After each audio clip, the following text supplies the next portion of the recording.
Bad Wolf MTG here, and today we're going to be looking at a new modern deck. We know that there are only 3 things that are sure in life: death, taxes, and white weenie decks.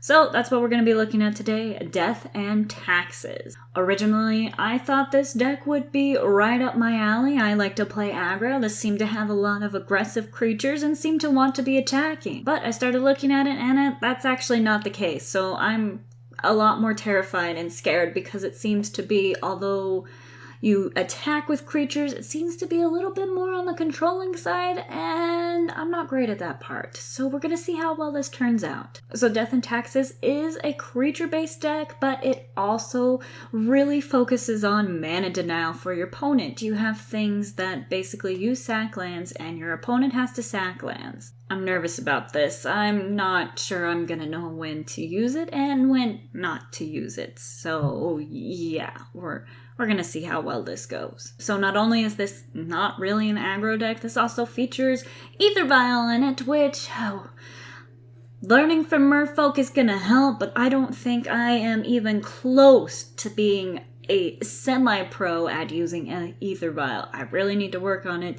And so we're going to have a lot of mistakes and mess-ups here, and it's going to be great. As I was studying up on this deck, I also read that it was very meta-dependent on what your game was. A lot of cards are there for very utilitarian reasons, and if you don't have that in the meta and you have something else, you need to use different cards for it. So I'm not sure how that's going to work out with me not knowing anything and not knowing what I'm going to be playing against. It's probably going to go really awfully, but that's okay. It'll be good practice.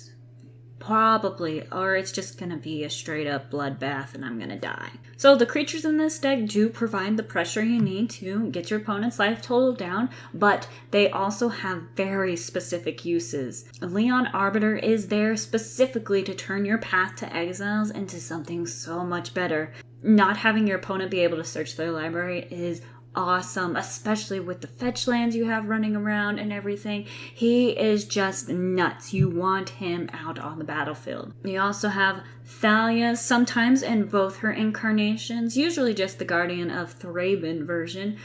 Making those non-creature spells cost 1 more to cast is really good. Your deck only has about 2 non-creature spells, and both of those cost 1 mana, so paying 2 for those isn't the worst thing in the world. The next 2 creatures that are usually included have great enter the battlefield effects, which will come into play a little bit later. Thraben Inspector and Blade Splicer. Either getting a clue token or getting a 3/3 golem token is great. And with the following 2 cards, we can have that happen again and again. Flicker Wisp and Restoration Angel are those cards that help us to get more value out of Thraben Inspector and Blade Splicer. You can flicker both of those cards and get their Enter the Battlefield effect again and again. You can also use the flicker effect to save some of your permanents in combat or from a removal spell. They're very utilitarian. Occasionally you'll see some other creatures too. Mirian Crusader, Phyrexian Revoker, Serra Angel, and even the new Selfless Spirit.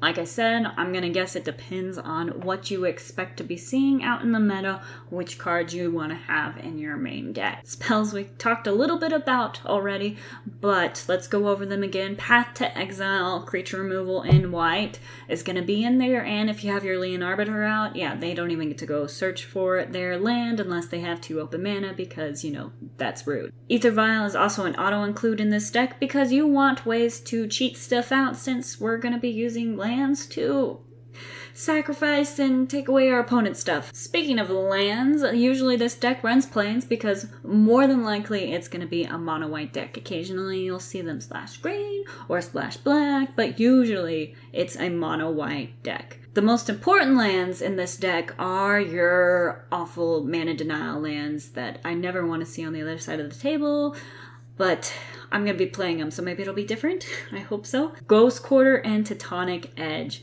Those are 4 ofs, have to be in this deck because this is the backbone of what you're trying to do. Get rid of your opponent's lands. And with Ghost Quarter, if you have your Leon Arbiter out, yeah, it's going to be brutal.